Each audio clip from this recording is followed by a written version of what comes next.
Hi, welcome back to the channel. In this video we're going to continue our analysis of the book The Idea of the World by philosopher Bernardo Kastrup. In the first part of this series I gave you some background information just to couch the book in a bit of context. We learned that the book portrays a philosophical view called analytic idealism, that idealism is a particular metaphysical view, and that in philosophy, metaphysics is the branch that explores the fundamental nature of reality. We also learned that idealism is a metaphysical position by which reality is fundamentally mental or dependent on consciousness. What we also discussed was that idealism opposes today's mainstream view. This is important to keep in mind because you have all been heavily primed and influenced by the current worldview. You are very much used to the materialist paradigm. It is how mainstream science, education, just society as a whole tends to view reality. So when we discuss idealism, which runs counter to that mainstream view, you're likely to feel some level of disbelief or resistance, which is understandable. I guess my advice would be to listen to the whole series of videos and decide in the end if idealism makes more sense to you than materialism. I mentioned as well that idealism isn't a new philosophy at all. It has been around for thousands of years, and it has seen many subforms. But the reason I chose Bernardo Kastrup's work is that he approaches idealism in a very analytical way. I think this is where his background in engineering comes to play. He seems to be a very practical and down-to-earth kind of guy, and he tries to parallel his philosophical thinking with science wherever he can. So I feel he's approaching this from the right angle in order to reach a 21st century audience. That said, I will now run you just through the basic argument, and just a word of caution, you will need to concentrate when taking in this content. It is not easy material, so fasten your seatbelts.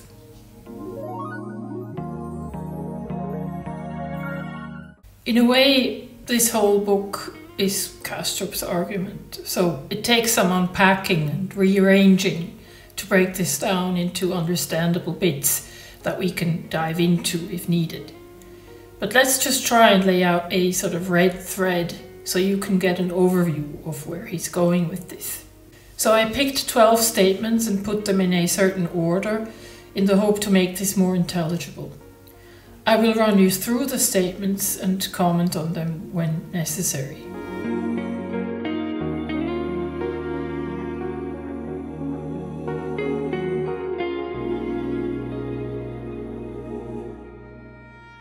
We've discussed this when we looked at the question with the tree falling in the last video. Idealists say that properties of physical objects are real when they are experienced. And experience presupposes some kind of mind or mentation. Without mind, there is no experience. Without experience, there are no properties that can be experienced.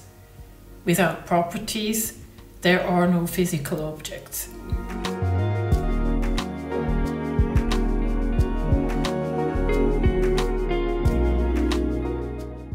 The whole idea of a dichotomy between mind and matter is an inference that was made at some point in history, and the inference is simply wrong. We've discussed that in the last video. Instead, what seems to be the case is that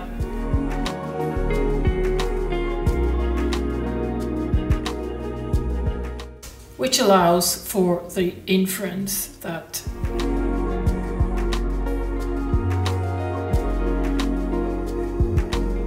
this in turn allows for another inference that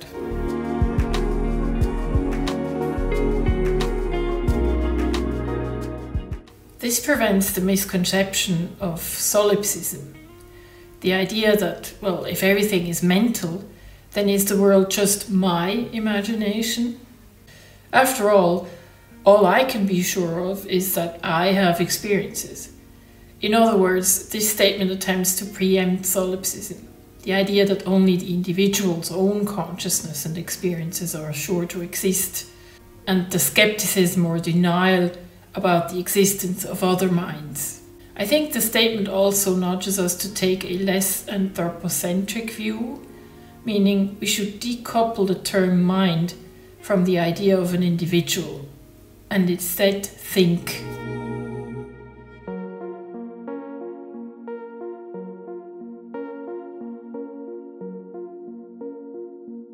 And in that context, we can speculate about the nature of experience, and Kastrup does when he says,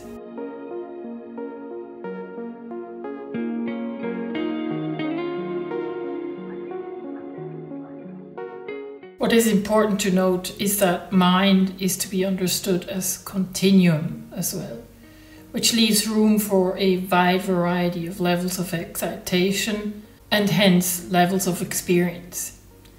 He specifies when he says,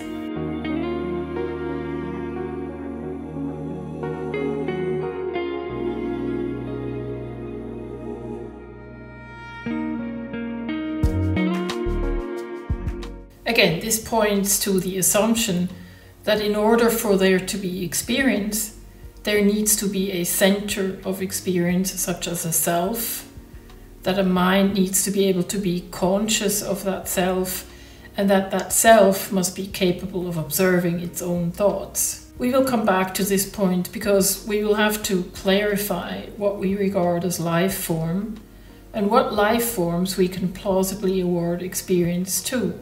The next statement tries to delineate individual from overall mentation.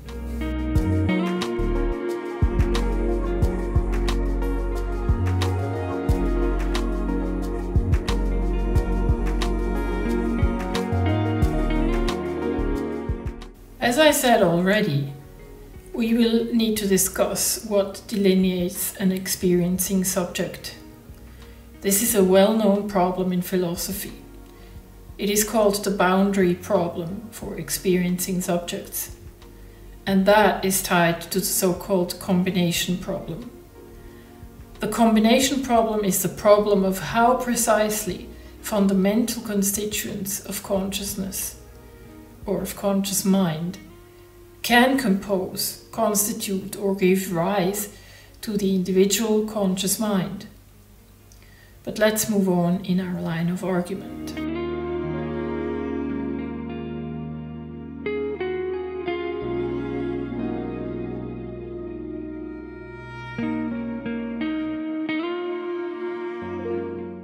It's probably easiest if you think back to the metaphor with the sea and the waves that we used in the last video. Universal mind is the water, and the ripples or waves are the excitations. It's the excitations that constitute levels of existence. The only problem with this metaphor is that while waves have causes, such as, the water's motion or gravitational forces or winds, universal mind is capable of self-excitation, so there does not need to be a cause. It's similar to the notion of God being an unmoved mover. God causes things, but he himself isn't caused.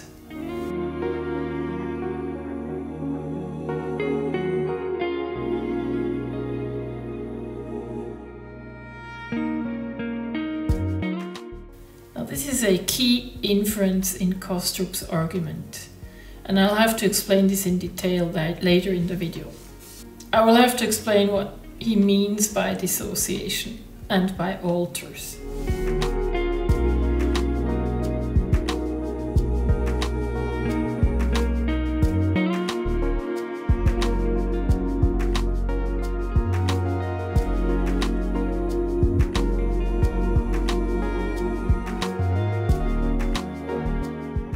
Universal mind and mind at large are used synonymously.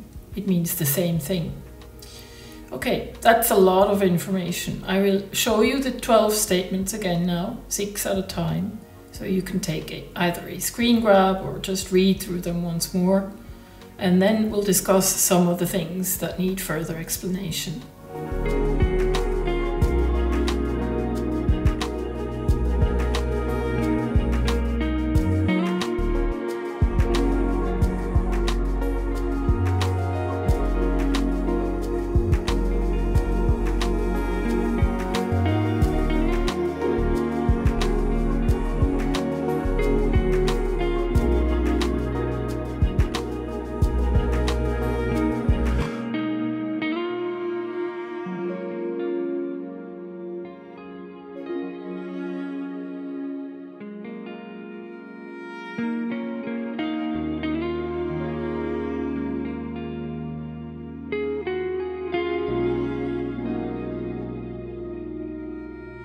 Now, we have to investigate 2 questions that arise from statement number 5.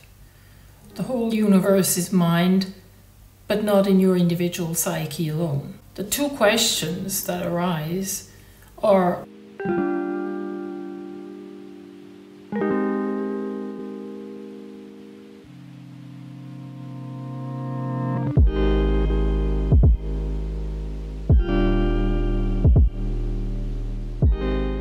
and the second question is: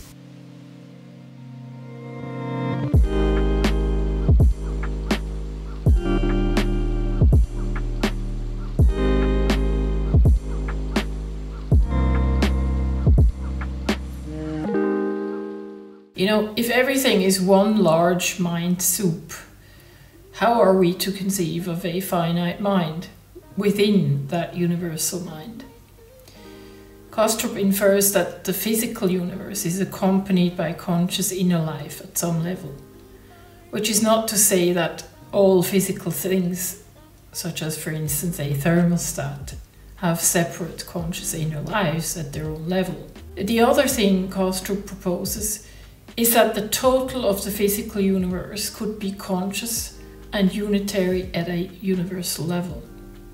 So what he's saying is that the whole universe is conscious as a totality, with some subsets that can have discrete inner conscious experiences. What we know for sure is that humans have conscious inner lives. The question then, of course, is, do animals too?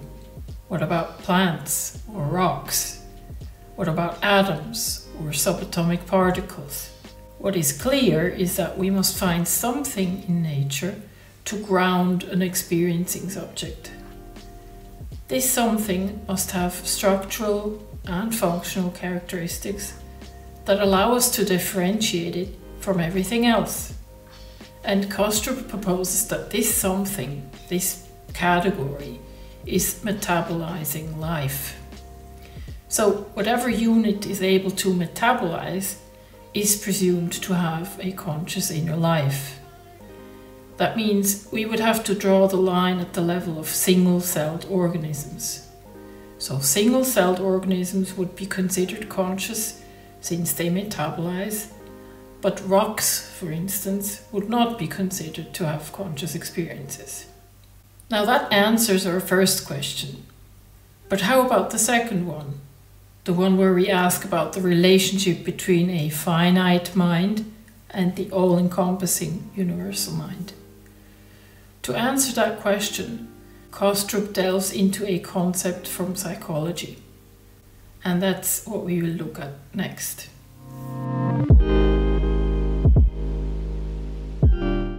In order to relate our individual conscious experience to an overall conscious experience on the universal level, Kastrup uses a common mental condition called dissociation as analogy. Dissociative states are well recognized in psychiatry. Dissociative identity disorder, formerly known as multiple personality disorder, is a mental health condition where 2 or more distinct identity states or personality states are so-called alters and are present within one individual. These alters can take control of the person's behavior and consciousness, leading to memory gaps and a lack of awareness of the other identities. Using dissociation as a concept, Kastrup is able to say that experience can be fundamentally unitary at a universal level, and at the same time he can account for the private character of our individual personal experiences. What happens in dissociation is that there is a dissolution of cognitive bridges between some of the mental contents of universal mind. This is best demonstrated using a graph. In this graph you see an example of normal integration of mental contents. Each mental content is stylized as a circle. All the circles are connected, and every mental content can be reached from any other mental content. Now, let's look at a dissociated state. In this example, some mental contents can no longer be reached from others, and the 4 circles that you see in the middle constitute a so-called alter. The alter loses access to the mental contents surrounding, while it is in fact still a part of the whole of all the mental contents shown here. We can also say that alters are local differentiations of the common universal mental substrate. So now you have Kastrup's full explanation for the 11th statement. We and other living organisms are dissociated alters of universal mind. Now, you might ask, what happens when we die? According to Kastrup's theory, metabolism is essential for maintaining a dissociation. Consequently, when the metabolism of an organism breaks down, i.e. when the organism dies, the mental dissociation ends. That is all that has been implied about death in the book so far. But I'm not even halfway through the book yet, so I'll have to pick this up again at a later point. So we looked at Kastrup's line of argument today, and I hope I was able to distill the essence of it, and I'll also copy these 12 statements in the description box below for your reference. I have to say, these videos can only give you a peek into Kastrup's philosophy, and there is of course much more in the book than I'm able to cover here. So if you're interested in the topic, do consider buying the book. It's well worth reading in my view. Okay, I hope this has been helpful. I hope you were able to get something out of it. If you have, please consider liking or subscribing, and I will see you in my next video.